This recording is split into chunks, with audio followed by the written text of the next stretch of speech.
We are going over Genesis 27 and 28. Morgan will be leading this month's study. Let's say this week. And I'm excited. If you listen to the last live with a replay, or you were there, I'm excited about this part because a lot is about to happen. I'm sure Morgan is going to explain some background and some details in a way that will help bring you into the story to help you understand what's going on, because stuff is about to go down with this family. It already started, but it's like the meat, about to have the meat now. So Morgan, 27. What's that? Where am I? Okay, you guys. So we're about to get into the blessing, Isaac's blessing. So before this turns into your favorite soap opera, insert Young and the Restless, Bold and Beautiful, General Hospital, whatever your thing is, we'll recap for a second. So we last left off, and Isaac, he got his family, he got his crew. He had he and his wife had two kids. They were twins, Esau the hairy and Jacob the sneaky. All right. And when we last left off, as young bucks, Jacob had tricked or convincingly persuaded Esau to give up his birthright, because Esau was born first, for a bowl of soup of lentils.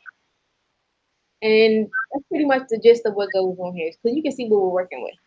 Anywho, time goes on, and my man Isaac is getting old and he's getting blind. And he was like, my days are numbered. So I want to do the fatherly thing. I'm gonna give out this blessing. So he's like, yo, Esau, come through. Esau comes and he's like, yeah, Dad, what's up? And Isaac's like, all right, I need you to go grab your tools, go hunting, give me some game, chef it up, make my favorite meal, and then come to me and I'm gonna give you your blessing. Esau's like, say less.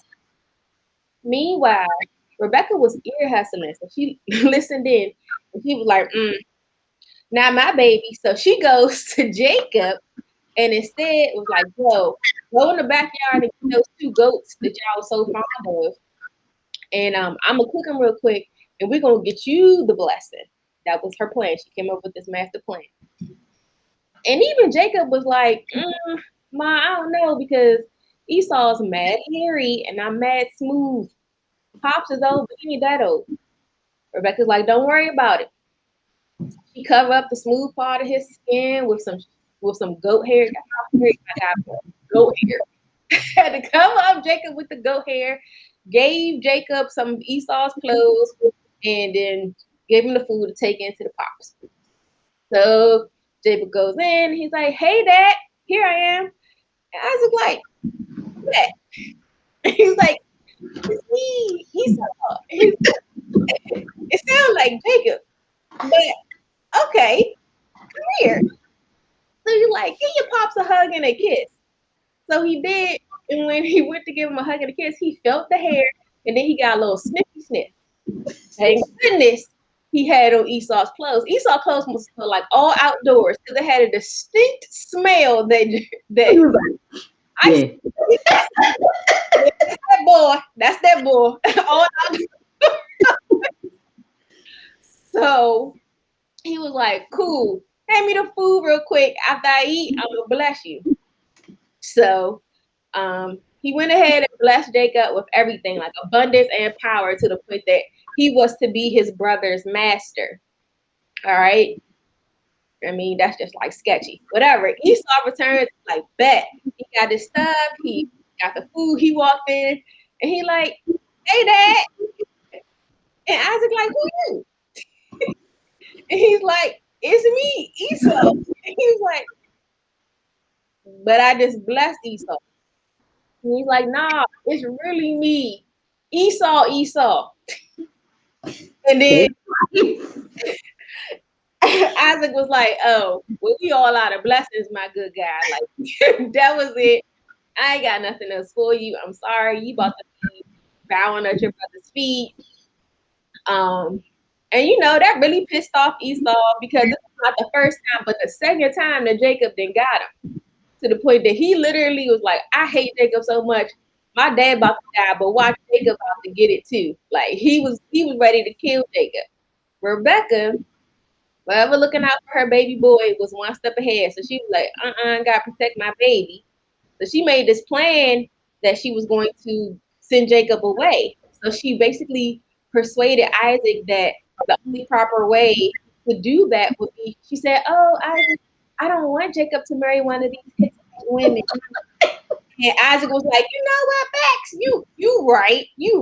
Hey, yo, Jakey, go visit your mother's brother and pick a wife from over there. They probably more our speed. So boom.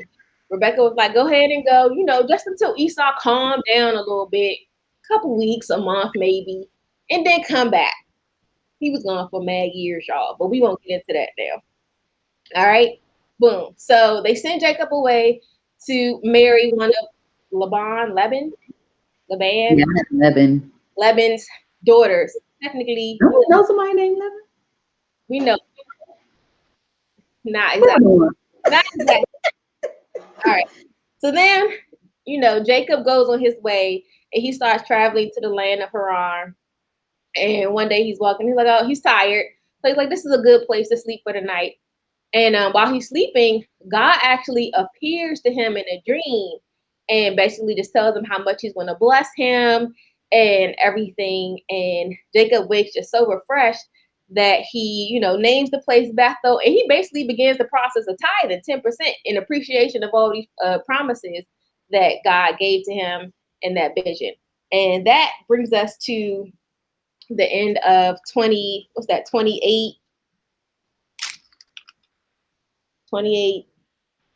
the end of 28. Yeah. I won't go into 29 because that's Kelly's section next month. But yeah. That's going to be. So, yeah. So let's just rewind and let's just dig in for a second. I'm confused. I mean, I know as parents, Kelly, you could probably answer this, but when your kids be doing mischief, and I'm pretty sure that Esau probably went and was like, yo, Dad, Jacob, tattled. Jacob tried to take me out of my birthright, and he was aware of it. So why, when it came time to bless him, did it not automatically go to Jacob? Why did Isaac try? Like, was their agreement as children null and void? When he sold his birthright to Jake, I guess the father didn't honor it. Yeah. I never thought, honestly, I mean, I knew that happened. We just talked about that. But I never thought about the fact that he sold his birthright already to Jacob. And when Jacob inherited, but on the slick sly, Esau was still mad. He lost it twice. but it's like, from what you're saying is that it seems like because he sold it so early on, it was already supposed to go to Jacob, and everybody was supposed to already know that this was what it was. He got the soup, he got the birthright. All right.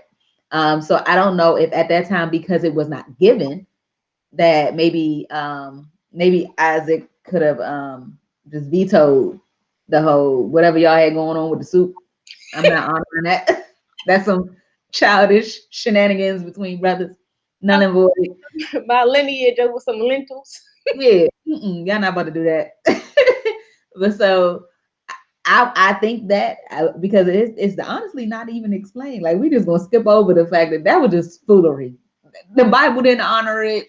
Isaac didn't honor it. We even forgot about it. It was just like, so I don't know. That's worth looking into though, because I mean, I never really thought about that. I never thought about the fact that it seemed like it should be like, this just was how it was supposed to go. I mean, it was how it was supposed to go, yeah. But it's just, you would have thought that it wouldn't have been this big hurrah, like as if everybody got, bamboozled, because that's just what, okay, yeah, I know. That went right over my head, and I was just like, and so going back to just Esau, I mean, they don't say how much time passed between the lentil situation and Isaac, tripping. But do you think that there came a point where Esau did, I guess, settle down, take his, his birthright, take things a bit more seriously than what we saw as a younger version of himself, where he was just very more callous, didn't really care about much, was just like wild and animalistic, And so now that he does care and was trying to do the right thing, he didn't get it. I don't know. I don't see much character development from my section to your section enough to think that he like did that he was wise, like he was, wise and changed his ways and now he cares. Well, I would say because the first time he didn't care at all. He was just like, yeah, all right, whatever. So in keeping with that same vein, when I come back, I would have been mad that I just went out hunting. Right. He probably was mad that he went and worked hard and came back and with no reward. No, this time it said that he was mad because Jacob had got him twice out of his birthright. So we know why he was mad. He wasn't mad because he was out there working. He was mad because he got. And to the point that he hated him. The first time he was just like, sure, Jake, give me the soup. Like that again, it had to be the best red beans and rice ever. So to me, I feel like somewhere in there he might have grown like at least an appreciation for his birthright, so that he thought it had more value. I mean, that or time, I don't know how much time has gone by since then, and maybe his father has explained to him the importance, because all the while he in the woods, Jacob is learning. So maybe Jacob had knowledge of what it really meant and took that into consideration while Esau was out there running the field. So I don't know if like somebody hipped him to the game and was like, oh no, you need that. Go get that back from your brother. So or was it two different blessings? That really made me not upset, but like, if you reverse a blessing, you ain't Esau. Give me that back. Like, give me your other thigh so I can reverse the blessing. Whatever the case is, like, how can you bless someone under false pretenses? Because to me, a blessing would have been like, you Esau. And if you not Esau, then it's null and void. It's like writing a check. You can't cash a check that's not written out to you. I don't know. I mean, so the blessing, like bestowing, like passing that on, is different than like an inheritance. So sometimes we get them like, because that's what we get. We get like an inheritance. Somebody passed away or somebody wants to leave us something important. We inherit it. It's not like a spiritual, like this is way more spiritual.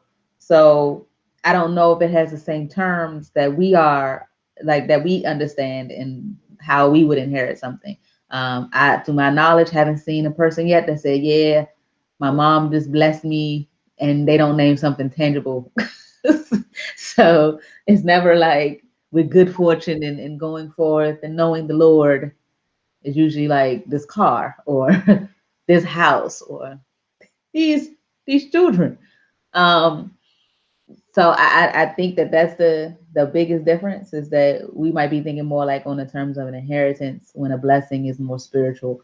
And so maybe the terms aren't just directly for the person who was intended for. It's like you were there to hear the words that I spoke, and this, that, and the other happened. The whole ceremony happened right here. So it's a messed up situation that something like that could happen, but we will learn that he was a trickster, but he sure got tricked himself. But it is, I couldn't imagine being Esau. I'd have been like, what was that Bush said, his quote that he messed up? Fool me twice. Fool me once, shame on me twice, shame on me, fool me 3 times, something. You get tricked. That's what he said. That's what he said. But he meant to say, it's fool me once, shame on me, fool me twice. No, fool me once, shame on you, fool me twice, shame on me. I don't know about shaming 3 times. That just shouldn't happen. But this time, Jacob technically didn't fool Esau. He fooled Isaac with the help of Rebecca. Because Esau was just doing what he was supposed to do. He was supposed to be out in these streets getting this game. So even though he was the result, was taken out on him. Like he's the one that lost something. The betrayal was actually against Isaac. I mean, I would say it's against both. It's like lying to your mom on your brother and your brother get in trouble for it. It affected him.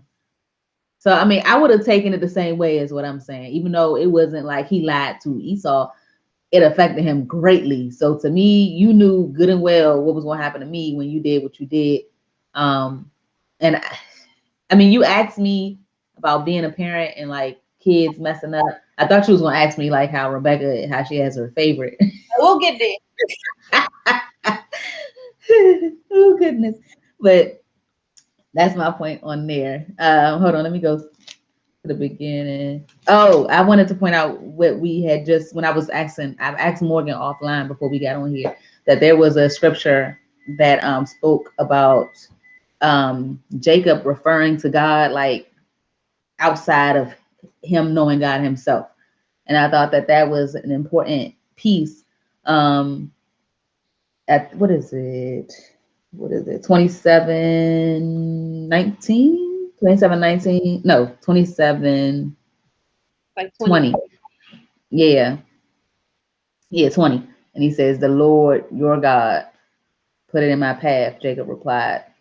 And he's talking to his dad, and it's as if he doesn't know God himself. And I think that it's interesting when these parents who have this not just a regular relationship with God, like they walk in with him, like they have conversation and relation with God, and for their children to not have an understanding that's scratching the surface of that was interesting. And it just goes to show that everybody needs to have their own relationship.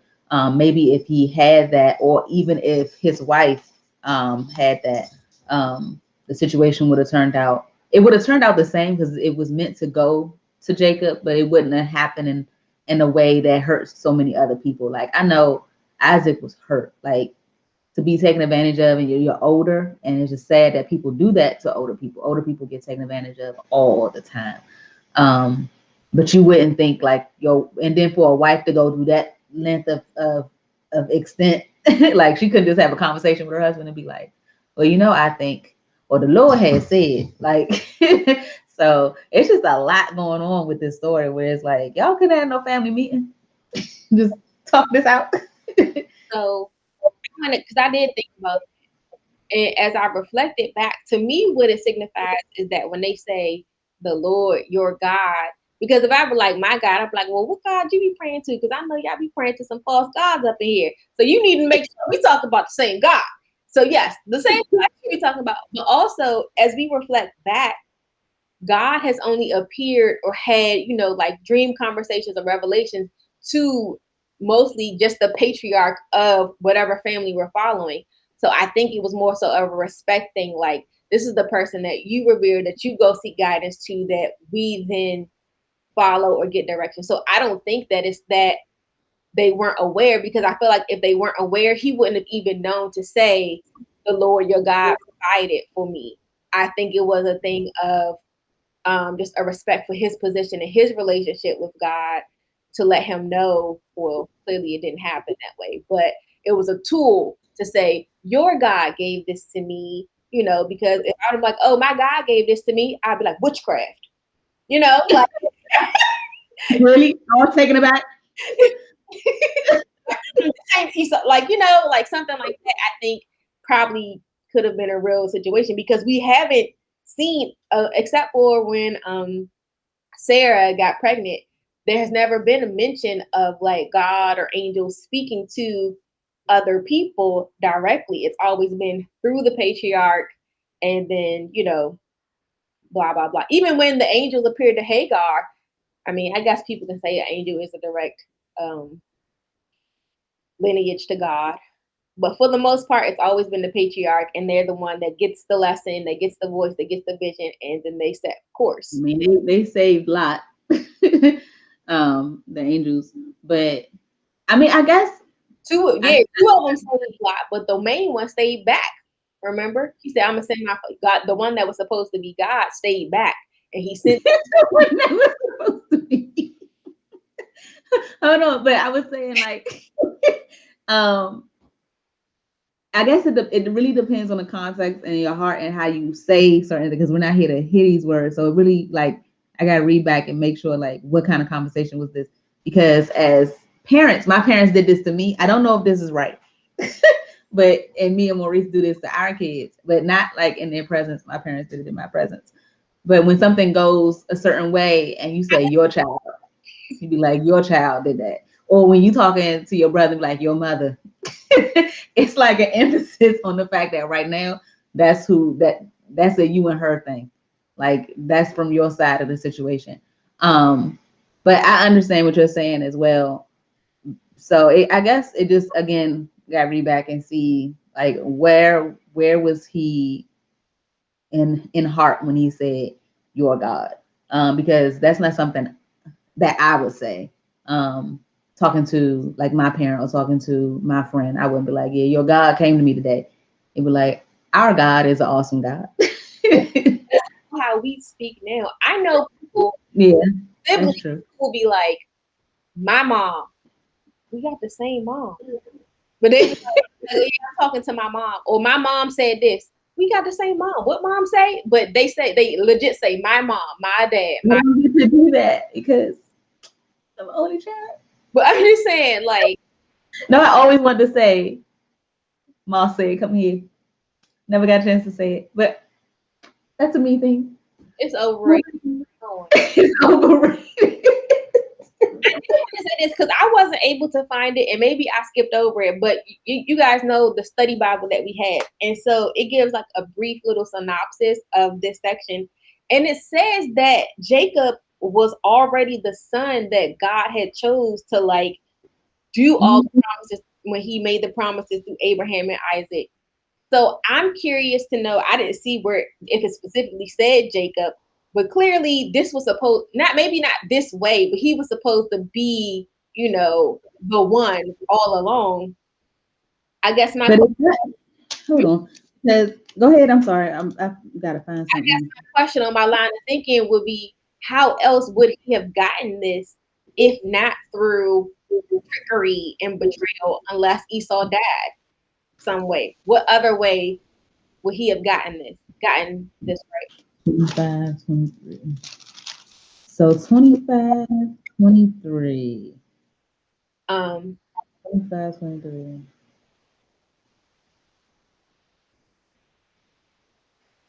Okay, yeah, 25, 23. Your older son will serve your younger son. And this is God speaking to Rebecca. okay, yeah. So it's like another thing of maybe people trying to help God. You know, how people like, he has said this, but it's looking like Isaac ain't with the plan. So let me help my son because I know who he's supposed to be. Maybe that's why she did it. So now we get into the next part.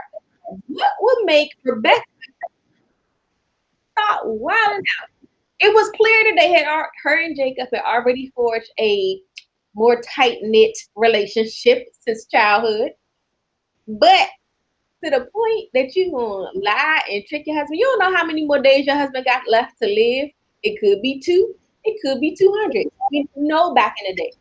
So now you got to spend the next 200 years with this man blind and upset with you because you have betrayed him versus just having a little pillow talk. It's clear she had influence over him because she was like, oh, I don't want Jacob to marry these Hittites. All you had to do was be like, yo, Isaac, Esau is mad wild. He got these mad wild Hittite wives. 2 of them. I don't think it's a smart idea for us to leave everything to him. I'm pretty sure she could have persuaded him in another way using her feminine wiles and Must we always peacock the situation? she did it at the end. She could have did it at the beginning. Well, I really don't know because that's another good question. Like, if it was going to be like one, I don't know why we keep trying to help God do what we already know. It's almost like God don't tell us nothing else because we gonna mess it up, thinking that we gonna have to help you do what we do, like Sarah and Abraham. But I don't know. Like everything was in the bag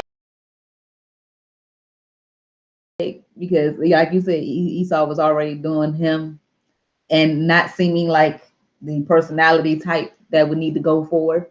I don't know why it seemed like Isaac didn't get the message. Like he was just like, yeah, I ain't hear that. So I'm going to bless my first son. I don't know why that. And when hearing that, that would make me, as the parent that's like, wait a minute, that's not what was supposed to happen. I got to think out the box. Like, come here, let me dress you like a brother. Let me do this, that, and the other. Like, I think that is what might have sparked her. The better question is what sparked him to be like, hey, it can't be any bacon, steak, egg, or whatever he was bringing home. Deer, quail, nothing is worth all of that. Like, I know you like his food. He's a good, Well, person for hunting, but Jacob was the cook, so he wanted Esau to go get the food, cook the food, and then bring it. But what happened if the food was bad? Was his blessing gonna be off because he's not a good cook? he be like, these eggs is running. No blessing for you. I well done. This was not a well done. You could have ate that train, be like, it's like, nah, not today. I cannot. I don't know. That is beyond my understanding as well. Another one for the entry of heaven. Yeah, I have two questions now, God. so I don't know. About to add into it because this one, it was so juicy. I just had, it was like a good cliffhanger of a movie that I know they couldn't put all into this 2 chapters. Yeah, because it just started wilding. I remember when I first was reading this, I was like, "It's the Bible." No, I got the same book. All right, here's the thing. Isaac knew that was not Esau. Like he felt it in his gut. That's why he kept asking, "You really Esau?" And he was like, "Maybe I'm going deaf and blind." Because he was like, "That's not my son's voice." With that sense of smell. And then if you lose one sense, the other one heightens. So he knew it wasn't Esau, but I feel like he just didn't, it's like you give people the benefit of the doubt. So it's like he wouldn't believe that Jacob would deceive him like that. And so he allowed himself to be tricked and to be talked into. And it just made me question, like, how many times do I check, double check, and triple check and know that something is off, but allow myself to be skewed because I don't want to, because I just convinced myself that I'm tripping when I know, or like I've given this. I feel like a lot of times that gut feeling is your spirit telling you, nah, do not pass go. Don't do it. Even though it's saying, come here. No, don't do it. Like listen to your gut, listen to your spirit. And clearly Isaac, a man of God, had the spirit within him. He just felt like, nah, nobody would just deceive me like this. And then I want to know what that boy smelled like, because probably ox feet. That came to mind. it said he smelled like outdoors. But do you remember going outside as a kid and coming in and people yelling at you, go take a shower? You smell like outside. Like outdoors. I can hear my saying that to me. I mean, they ain't washed their clothes. Yeah, everything's like, I mean, this, like the severity of what you're about to do is so important. Like me being blind, unless this was supposed to be an intimate thing with just you and I, it would have been a rack of people in the room. Like, come on, everybody come see me bless my child. Like, and everybody would have been like, do he know? And somebody should have gave him a little tap, like, I don't think, are you trying to bless the cat? Like, who is this person? Like, that don't look nothing like your son. But on top of that, it's like, I don't understand. I just don't understand why it was so you get no, they don't have the Holy Spirit yet. So it was just, I mean, I guess a gut feeling that he should have ran with. But when you were talking to me about that, it immediately made me think about being a young lady and how you just have these thoughts of, that's not the person for me. That's not the person for me. But he's so cute. He's not the person for me. He's not the person for me. His car is cute. Everybody else like him. He can ball. Sure. Like, he cooks well, or whatever the thing is that wows you, but he ain't the person for you. And you keep like pushing it, and then you find out like you get hurt or it just don't work out. And you're like, I wasted, I don't know, for a teenager, you think 3 months is forever. I wasted 3 whole months. That's like a quarter of my senior year. Now who I'm gonna go to the prom with? Like, all this going through your head or going through your heart. So when you do get all those little knocks, you should like, open up and try to figure out and use your discernment to know what's going on. But when I think of that, I think of that's the Holy Spirit trying to tell me something. At this time, there was no, well, okay, so the Holy Spirit was always around. That clarity is there, but I don't know if they had him within. But you just either way, it is your spirit. Like you just know. So he did have all these different checkpoints, and he didn't even pass them all very well. Like, so I don't know why he took it upon himself to just still do it, or did he know and he was like, you know what, I'm just going. Maybe he sent Jake. Maybe he sent Esau away, knowing that this was going to happen. Maybe he was a step ahead of Rebecca, and he knew that this was going to happen. And he was like, you know what? Let me just make her feel like she had some part in it. And my son, I can't believe he this grimy, but I know the Lord is going to fix that. And let's hurry up and do this before Esau get home because he's going to be hot. So I don't know. I don't know if that's how that went. That took me to my next point, because my next note was like, he didn't even seem mad. Like after everything was exposed, where was he? Where was his outrage? Jacob? Rebecca? He didn't do none of that. He was just like, oh, we out of blessings. We out of blessings. I checked it.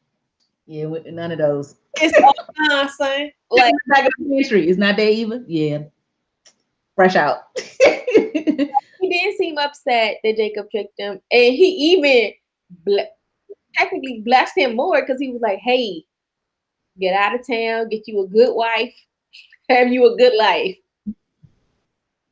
Even 20 minutes after you just deceived me. So I think that is a good lesson for a parent. And I've done that before where it's already happened. Like if a child came to you when they're 15 years old, that's not an ideal age for pregnancy.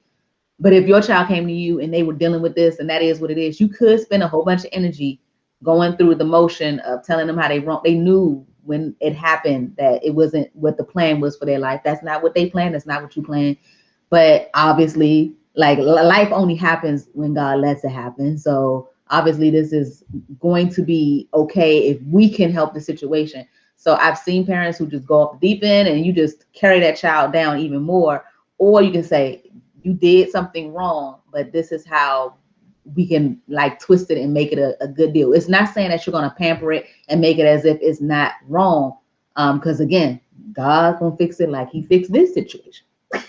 Sometimes you don't have to correct your child. God will do it. I'm not saying don't, do it, but it's for those big things like they doing something that they really shouldn't do. Sometimes loving on them a little even harder can work. And I feel like that might have been what he did. He was like, since we already in this situation, can't reverse it, can't do nothing about it, might as well make the best, and you're gonna go forth and be a great man. So let me help you out. Yeah. Not from the parenting perspective, but I did have a note to just not trip or obsess over things beyond our control. Like it happened, you accept it, and then you just move on to make the best of the situation, which I feel like Isaac did. So I aspire to have that level of peace, because I would have been like, oh nah, Jakey, I'm old, but I still got these hands. What about the wife? Like, because the son leaves and you're still there with your spouse. So I would have been like, what else? Like, what else are you trying to trick me out of? And what made me upset is because we all had like such great hope and respect for Rebecca. Remember when we first met her, when we were first introduced to her? Now watch out for her. Was oh, let me give you and your camel something to drink. She was very humble, everything. And now here we are years later, and she like, steal and kill. Like, and I then mean, double that date. shows how people can change. Like life can change you for the better, for worse. I really feel like what switched her, and this is just me assuming, I think that Rebecca just really did not want Esau to be married to the two Hittite women and for them to get the blessing, because they said that Isaac and Rebecca both said they were miserable with the choice that Esau had made. And I think having that choice, like my lineage is going to come down to these people, and it's just like a hot mess. Like you do drastic things when you feel like you're desperate. I don't know for certain, but because of how we were introduced to Rebecca, I don't think that she's just this malicious person, even though she could be, because we're gonna learn about her brother and it might be run through the family. But he was cool in the beginning. yeah, Maybe she's on just an episode of Snap. yeah, like maybe them hit two wives just sent her off the deep end, and really just like these women cannot be in control of all of this. I have a question for you. So, since you are not married yet, do you feel like, for you personally, that you have to have the blessing of your parents in order to marry the person that you are seeking to have a relationship with forever? No, So, Esau did the same thing. He was like, "This is what I'm going to do." if I was a boy, maybe. That's because you have no regard for that situation. Because that's not it. I don't know. For me, it was a big deal. Like when I met Maurice's parents for the first time, it was a big deal to him. And when he met my parents for the first time, I was like, please like him, please, please, please. Because if they don't, like families, like the family that you are going into, if y'all don't mesh well together, it can cause so much issues in your marriage. It can cause issues in the family that you're like your actual like blood relatives, like your parents' relationship with you. And it's just unhealthy. I'm not saying don't marry somebody because your family says no, because they have to be credible people that you trust and honor their opinion of. But I know that it's a lot to deal with when in-laws and spouses don't get along. I couldn't. I do agree, and that's what I said. I think if I was a guy, I would take it differently, because the way that we interpret leave and cleave, the wife leaves their family. So even back in those days, if my parents didn't agree, that's cool. Just pay my dowry and I'm out. Um, or whatever the case is. I technically don't have this long standing, I'm seeing you every day, talking to you every day type of situation. But I need to be good with his family, correct? Because that's I'm about to say, what about his mama? yeah. That's what I'm saying. If I was the boy, yeah, because I wouldn't want my mom's, who I eventually got to take care of once Pop died, and my wife to be going at it back and forth, because like that's just miserable for everybody. But as the woman, I feel like it's not the same. Now, if it was reversed and the guy was coming into my family, like kind of how Jacob is going into where he's going, I feel like yes, it will. Whoever the accepting family is needs to accept and like the new person. Otherwise, it's just going to be strife. Now, y'all can be like Bonnie and Clyde and just be like us against the world. Leave both y'all families. I mean, sometimes that's the best. Yeah, But, that's a little hard, but yeah, especially when you're having kids. Okay, I had one last question. This is not even, it's not even really that important, and maybe it's no point. But I felt like along the lines of you saying, like, I felt like Isaac kind of had a little inkling when he had the soup. Did he not know that that was like his wife's soup? Like I would think if like when Maurice cooks our food in our house, okay, I don't cook as much as my husband cooks. He cooks 99.8% of the times. So, but I know his cooking. So I'd have been like, this wasn't because I thought Esau was supposed to make the food. Like he wanted him to catch it and cook it. And there's no way that a woman that's been in the kitchen all this time and doing all of this has the same level. Like he shouldn't be cooking on the same level as his mother. So I'd have been like, hold on, this joint a little tender. but I'm gonna that this is not Esau cooking. I would have assumed that he went and got it, and then you would think Mommy, Daddy's about to bless me. Help me whip up his favorite soup. She would have been helping. So I don't think it would have thrown him off because I'm pretty sure Isaac, he not dumb. He know that boy don't know how. All he do is be outdoors. He don't know how to work a stove. So he was supposed to bring back barbecue quail. The fact that he had a rotisserie quail, I'd have been like, hold on a minute. Esau don't know how to do nothing except for burn meat. So why is this rotisserie quail in front of me with these Brussels sprouts when all he do is barbecue? Well, that's not what all Isaac told him to go get some wild game. And Rebecca was like, yo, go get these goats. Maybe you know how there's people. Listen. You know how there's people who can season up some tofu and make it look like and taste like chicken? Chipotle. That goat up to look, taste, texture, everything to wherever that wild game flavor was supposed to be, that Isaac was like, That's what I'm saying. Nah. Look, I got my favorites. I only get Cheesecake Factory chocolate cakes twice a year. Nobody can pass any other cake off as a Cheesecake Factory chocolate cake because I look forward to it. I know it.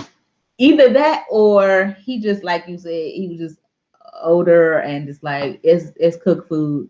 All right, let me bless you. Type of thing.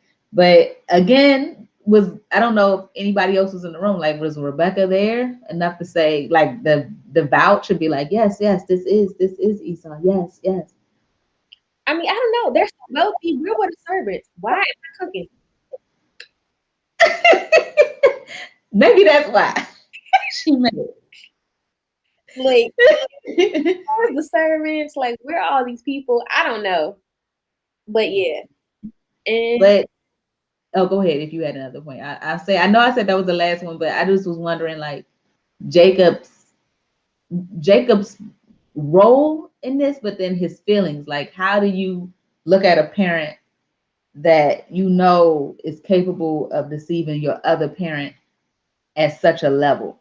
Like, it always interests me, like in a movie, and I'm sorry to relate this to like any other like thing that I've experienced, but the movie is all that I can know because this has not been my real life. But it's always interesting to me when something happens to a character in a movie and they turn around and that same thing that is done bad, when it's two of them doing it, that one goes back and does it to them. So if me and you robbing the bank, and that's what we do, and we just friends and we robbing everybody, we have no holds barred, but then you rob me and I'm surprised. And then the friend be like, oh, that's just the game. I taught you the game. You wasn't supposed to trust me in the first place. And it's like, how could you have been surprised? It's like, you did catch me. You should have known that that was like a possibility. Now, his mother, to my knowledge, did not deceive him, but I think I would forever look at it in a different way. Like, why even go along with it? And how are you looking at your family after something like that? Like, they had, like, there are kids that go through something like that. Like, they'll take the kid with them while they go and commit adultery or something like that. Like, they're not in the room or anything like that, but like sit in the car, like, oh, but mommy's friend is about to come over and da da da da da. But don't tell daddy that I got the Comcast package or whatever the case may be. But like, why involve them in such a story? So to me, in this particular case, Jacob already wanted that. And so it was basically his mother supporting his dreams and his stance. Like, nobody ever thinks, oh, this will happen to me when it's benefiting them. Because you're thinking we have an alliance, we have an understanding. Because at the end of the day, if this goes down, like back in, I told y'all about my obsession with the show Reign and Royalty. So back in the day, if you committed treason for whatever reason, if this this blew up, I'm getting killed and you getting killed. So we gonna work together. We gonna protect each other, because at the end of the day, she sent me away. If things go left, I'm gonna get my uncle, her brother, and we gonna pull up and we gonna get my mom's and we gonna ride out. And all this is mine. Like, maybe that they had like an unspoken covenant. Like, yo, you go ahead to your uncle's house. I'm gonna send word about. I'm gonna send word. Rain. I've watched Game of Thrones, and Cersei and her kids definitely had like a bond. Her kids was off the chain. And it So also goes back to like for blended families, when they say who comes first, when not when you are husband and wife and you share those kids together, but when you are a blended family, and sometimes it's difficult to, you are putting your children above your spouse because you feel like you have this alliance with them. They were once inside of you, but in the way that the patriarch was formed, it's supposed to be your husband or your spouse and then your children. But a lot of times, women, it seems to be the women more than the men, have difficulty making that hierarchy. So I've seen that, and that could be real dangerous, yeah, especially for the other spouse who feels like when you're married, that person is supposed to be your person. Like there is no other one that's going to fill that position because your children will grow up and leave you. So what happens when they leave and then you look back and be like, oh yeah, you still here. Okay, so now we can be cool. By then, feelings have changed. They feeling salty. I never forget the day my dad told me that I come second. Blew my mind. Hurt me to my heart because that I am. I'm still his baby girl. You know, I'm an only child. So I was like, and I came to him and I was like, you love me? He was like, yeah. And I was like, I'm the number one person in your life. He was like, no. Unless you talk about God, that's the only person I'm supposed to come behind. So yeah, I learned that day. I can understand too. Not saying that it's right, but I feel like I can empathize with the logic there, because if you are bringing your child into a new situation, you feel like you do have to advocate for them because you don't want them forgotten about or mistreated as you are forming this new family or whatever. And if there are, new children, this is their home. So I understand the need to do it. I just think that there's not the need, the thought behind having to do it.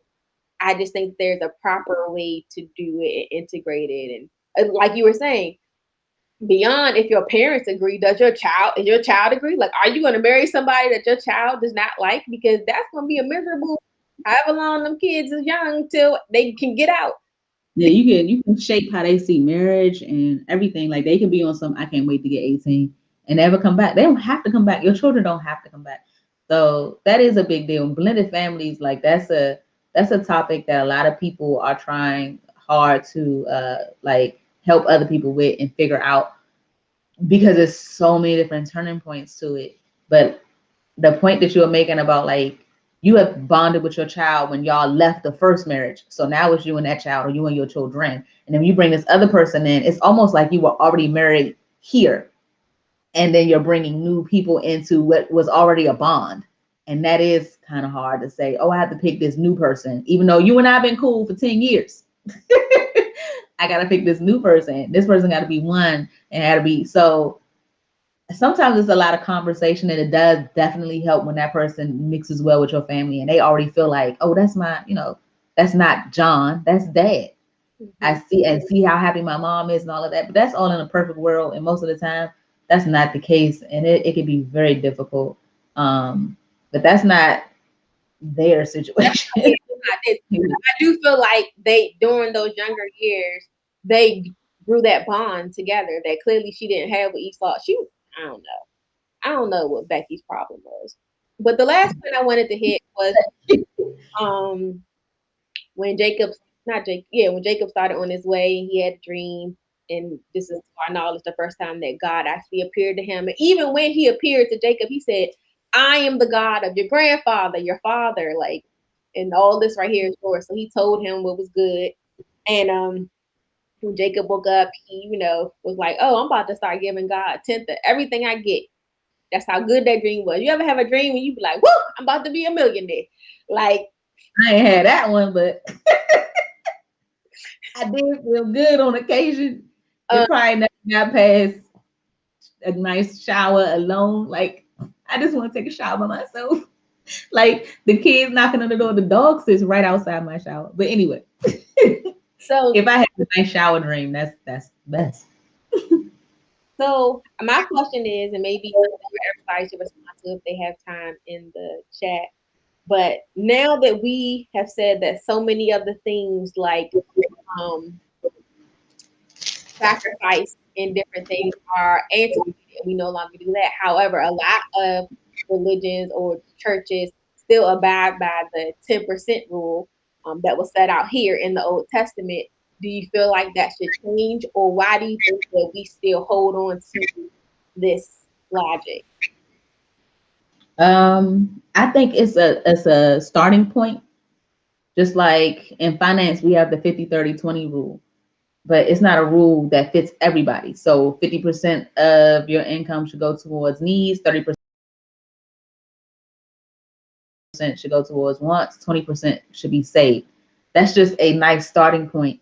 But if it doesn't fit in your lifestyle or it doesn't fit in the goals that you have, you can very well, it's not, they not gonna be like, don't you save 21%.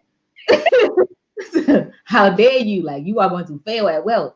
I think that it's a starting point and you should aim to go higher than that. Or if you have goals in life, like if you, because tithing is, to a lot of people, is not just their money, it's their time, it's their talent, it's, you know, a whole bunch of other things. So, but to me, the main part is that you give back to the church that sows into you. But if you're not able to give 10%, only because, like, let's say you are in debt. I don't know if y'all know this, but I teach financial literacy. If you are in debt and you feel like you have prayed about it and you need to give like all of your money towards paying off that debt, and it's going to take you a smooth year. Some people honestly feel like, I'm going to continue to tithe, and even though it's going to take me 5 years to get out of debt, this is the route that I have for me, and this is the route that God expressed to me. I'm not about to tell you what God didn't tell you. But I also feel like it's perfectly fine if you have a relationship with God and you pray about it, and it's like, hey, you have things that you have to do, and this debt is holding you back from achieving those things that I need for you to succeed in. Pay that off, and then, you know, not pay it off and get back to me, but pay it off, still attend church, go hard in the church, dedicate a lot of time to doing other things to help other people. And no, I'm not going to take the money that is needed for the church, but I'm going to take a lot of your time. So there, it's just, to me, it should be a starting point, but on different levels, because for some people, that money is something that they need to do something else with, if that's the plan that God has for them. I can't, there is nothing that's like a one shoe fit all situation for anything, for anybody. So, but I know there's some people that's like, I don't give anything because that's not in the New Testament. I don't know how you expect your church to go forth and do all the great things that you think they should be doing, or you want done for you as a person that attends this church, even if it's not, you know, your church that you have dedicated yourself to. If one day you would like to, you know, online church don't happen for free. Like, you know, they just don't go to these countries and help people and clothe them in shoes and feed them for free. So to know that money helps and to withhold it even at 1% is like robbery. So I'm not gonna tell somebody that if you don't tithe, you're not Christian, or you're not doing what God told you to do. Have that conversation. That's a you and him conversation. But I don't think, I'm not going to call it a cop out, but I don't think like the idea of a massive group of people saying that our church, well, I never heard a church say that, but my house does not tithe, because that's not what the New Testament said. I've never heard the I don't tithe because of the New Testament. I've heard that. I've only heard like people saying, "Oh, you have to do your 10%, at least 10%," and then I've heard people struggle with, "Okay, I can't give my 10%, so I don't feel right, you know, serving, or I don't feel right, you know, being an active." Yeah, really, I've never heard that. Church, like I've heard of people in different occasions where like they print out your financial statements and they be like, you are a delinquent in your percentage. Delinquent. Yeah. Like a credit with the Lord. You are delinquent with the Lord. Please pay your balance. Because some churches, and you know, all I don't know. I'm just saying, person say, I don't want to do anything. Like, I'm not gonna stand up and be a leader in the church if I can't. Because to me, you making the church like miss out on 2 blessings, because you could have still been a blessing to them. But it's about how the church teaches money. There are churches that teach that money is king, that the collection plate goes around twice, before the service and after. There are churches that prioritize, sowing in and getting your blessings and different things like that. There are churches that have that as the center of their doctrine. Their doctrine. But then, so then when you have, and even if that isn't the center of where you are now, if you grew up with that ideology and you feel that guilt that you aren't able to provide because you are in debt or you did lose your job or whatever. Like I run into people, oh, I haven't seen you at church. Yeah, I lost my job. I couldn't really tell. So I just was like, all right, I need to just take a time out because of how this type of philosophy, this 10%, where you have to give back to God. If you want him to bless you, you have to give to him. Basically, that's weird because it's like you were already in. Let's say you were in a financial hole, but now you're in a spiritual hole because you're not even showing up to the place. Like that's just. Well, I didn't know people felt like that. Like, so you just gonna suffer at home and not even have that spiritual guidance. Like you feel like because you don't have a job, you can't tithe, you can't reach out to the church to even seek any other type of assistance and help, like spiritual. I don't need you to put on, pay my light bill or nothing. I need, some kind of like just, prayer or something like normal, something that don't cost nothing. That's sad to know that a church would preach something like that. What would you say if that was coming out the mouth of Keith? I'd be like, Keith. With the Keith. Now, like, I mean, to me, because I've attended churches that were kind of like that, not as a member, but like visiting other people's churches. And when I feel that, again, discernment, I'm like, this isn't the place for me because I don't want that type of guilt. And that's not what I want to live. But I have, like, even when I was younger, I remember being, when I had first got my job and I was making what, like $10 an hour. And my mom was like, yeah, that's like 16 years old. I'm making $10 an hour. That's big money. And my mom was like, you need to make sure you paying God your tithes and this and this. But I already had to put gas in my car and I had to, do other stuff. Like I'm only working 4 hours a week. Yeah. So what 10%? What would you like 100? So $10, I guess. But again, it's just whatever's on their heart. $10. I'm working 40, not 40 hours. What was I working, like 2 hours after school? Let's say I was working 10 hours a week. So that's $100 minus tax. That take me down to $60. No. Gotta do the gross. That's what I'm saying. So take me down to 60 net. I don't care about your taxes. Gas. I need to do other stuff. I'm paying for senior dues, and you talking to me like, make sure you get. And I used to be like, I ain't got no money. It's like I think what I would have did in your situation, because I understand that she was trying to teach you that if you think about it, if you think about your tithe first and you're young, then it will continue to stick with you. Mm-hmm. I understand that lesson. I understand where you're coming from also, because I remember all of those senior things stacking up. Unfortunately, my babies don't have to worry about that this year. And that just hurts so bad. But I think that for me as a parent going forward, if that was my child, I would say, well, whatever you're putting in, I'll double it. Or how much can you do? Because what you're supposed to do is this amount. And so I would think like, oh, surely my child doesn't want me to continue to lose $10 because they feel like the movies is better. They will see my effort into helping them do 10%. And then eventually maybe they will do it. Or if they have financial goals, when will those financial goals be reached? And then keep track of what you should have gave God. And then make sure you pay him back when you get a chance. Because when you make under a certain amount, you get their refund check. I'm like, oh God, I got you in April. But no, well, maybe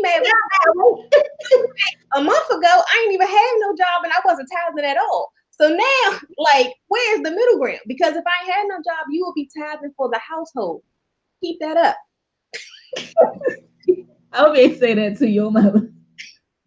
That was just a lie. logic at the time. But you had thought. as an example of how, even though it's well-meaning, depending on how it's delivered and implemented, it can put you into this psyche of like, dang, now I can't do what I have to do or take care of what I need to do because I'm feeling this pressure to make sure that I hit this 10%. Like I've heard people say, the first thing I do is 10%, take out the 10% to God. Then they do the 50% or however much their 70% that their bills are, and then whatever else they save. Because that's what I thought. God comes first, and then this, then, and the third. Yeah. But what happens when you take that 10% and now you ain't even, forget savings, you don't even have enough to cover your day to day.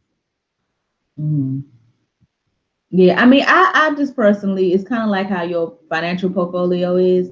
How you just need to diversify that thing. You can't just rock your TSP. You need a Roth. Yeah, that's motorcycles or something. Somebody, sorry about that.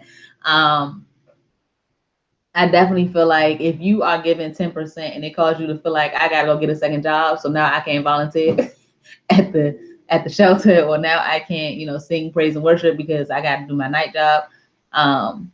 It depends on what you and God have a conversation on to see, where your tithe and talent should go into.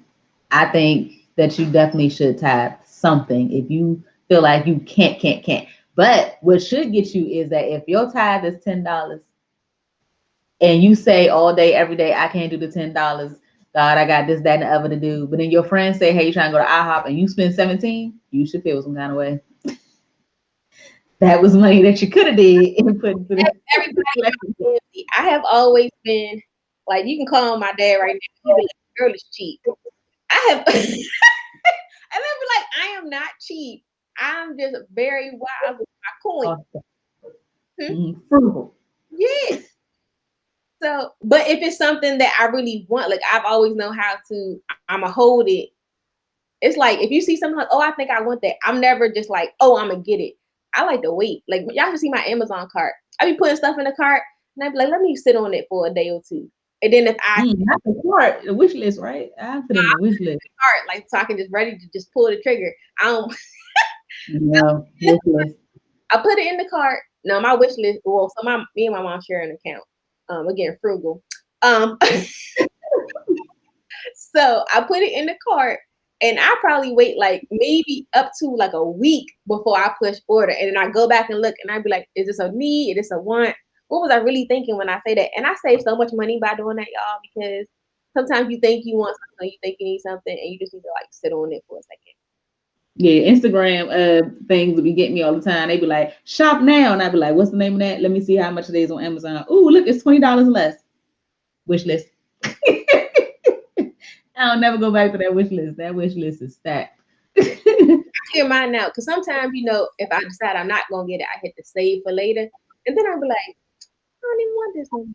Or like I had some I just went through and scrubbed it, and it was some stuff that I had in there that I was going to get for Christmas, and I was like, don't need this, don't apply, and I can delete it out. Yeah. That is the beauty of us. Session on, a continuation of our favorite boys, our favorite players from the Himalayas. Let me change what we're going to be doing next week. Next month will be me, and let me see. It will be 29. 20. What is it? It starts on page 59. You think you're going to make 29? Whoa, 29 kind of long. Oh, 29, 30? Yeah, 29, 30. You're going to do both? And 30. All right. Happy birthday. Happy birthday. How are you? I'm great. Let me in before you say something that's just going to take us all out of character. So, I don't want to hear nothing else. So we're going to do Genesis 29 and 30 next time. I will be leading that. I didn't even see what it's about, but I believe we get to the point where Jacob meets his uncle. And it's like, you don't want no uncles like this. just what's coming to him, huh? Said it's like looking in the mirror. He just like his uncle. So That's I'm why Rebecca favored him. You remind me of your uncle, my favorite brother. go see him. No, it's just I'm telling y'all, if nothing else comes across in these Bible studies, I really want people to understand that the Bible is not this scary book that is going to take you forever to read. That's boring. It's like, oh my goodness, I got to suffer through it. It's a lot of good information in here that you can learn a lot from. And it's not boring. It's like you have to open your eyes and your heart in order to read it and really like take it in and really understand it. I think the first part is to find a Bible that you can understand, that you read, that you're, connected to, so you can hear God's word in the way that you can understand it and then share it with somebody else. If you cannot understand your Bible, don't sit there and try to suffer through a version of the Bible that you feel like is just, everybody else said was the one. And I'm just gonna put it out there. King James. I heard the new version is really good. I'm not saying don't read King James. You might want to read it in the parallel Bible. If you really like, I want to learn the King James version, then get a parallel Bible where you have King James on one side and then the version that's a little easier. Like I had King James and the Message. The Message, don't just get the Message. I don't recommend that. I feel like the message be just skipping. It'd be like, oh, that's not important. Yeah, the message is almost like us. The Message is like talking to a friend. And so you don't really get a chance to get a lot of the pieces. Hey Jennifer. So Hi Jen. I still think if you're like really, really struggling, go ahead and get the Message. It's better than, not reading at all. But I think that's the first step. And then the second step, I think, is like getting with someone, like how we're doing a study together. I don't think y'all would enjoy this as much if it was just me. I think you all like me. I think you all love Morgan, but I think it works out. I'm gonna act like I didn't see the shaking the nut. But I think together is why the study is fun, is because you're doing it with somebody. So either, jump on board and do it with us at the time, since we give you the verses ahead of time. And we're pretty much slow walking it. It should not take a month to read Genesis 29 and 30. So you can pretty much do it on Monday and be ready to say. Did they say they want more? That wasn't the feedback that I received. Huh? I said I just feel like once a month is manageable. Even though it is taking mad long, I feel like it's manageable. But and I thought about that. I was like, oh, we're gonna be reading this Bible for a long time. But it's like, if you had started something like this like years ago, you would be in a different position. So I feel like this is something that you can manage with your life. People jump out there and be like, I'm gonna read the whole Bible in a month, or I'm gonna read the whole Bible in a year, and then when it doesn't happen, they have this disappointment. I don't even know at this speed when we're gonna finish. Jesus might come back.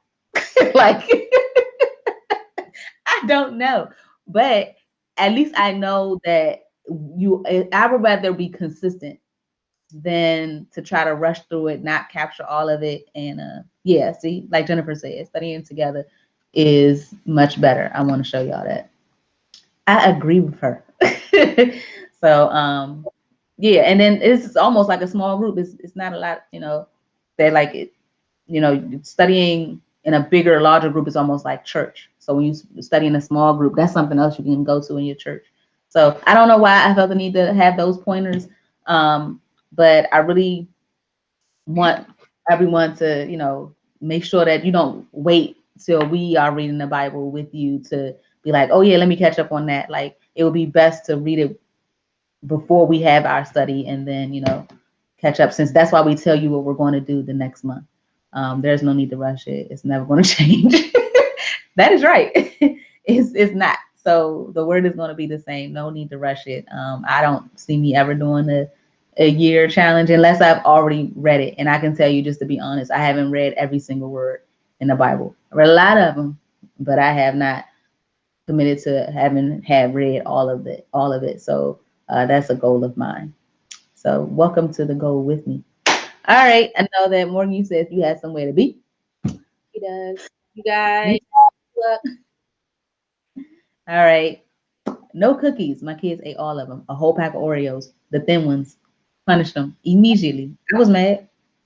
I told them to give cookies. They're just not in the room. Sorry. So just imagine these are cookies that were about the team. Bring a cookie over. No. Now, sweet. Clarice. Oh, I'm supposed to give it to you. Hold on, let me get a different one. Yeah, you breathed on that one. I don't know what side you want. I'm just gonna give you. I'm on your left, I think. Oh no. In my view, you on my right. It don't matter. All right. That's how it is on YouTube too. All right. Bye, people.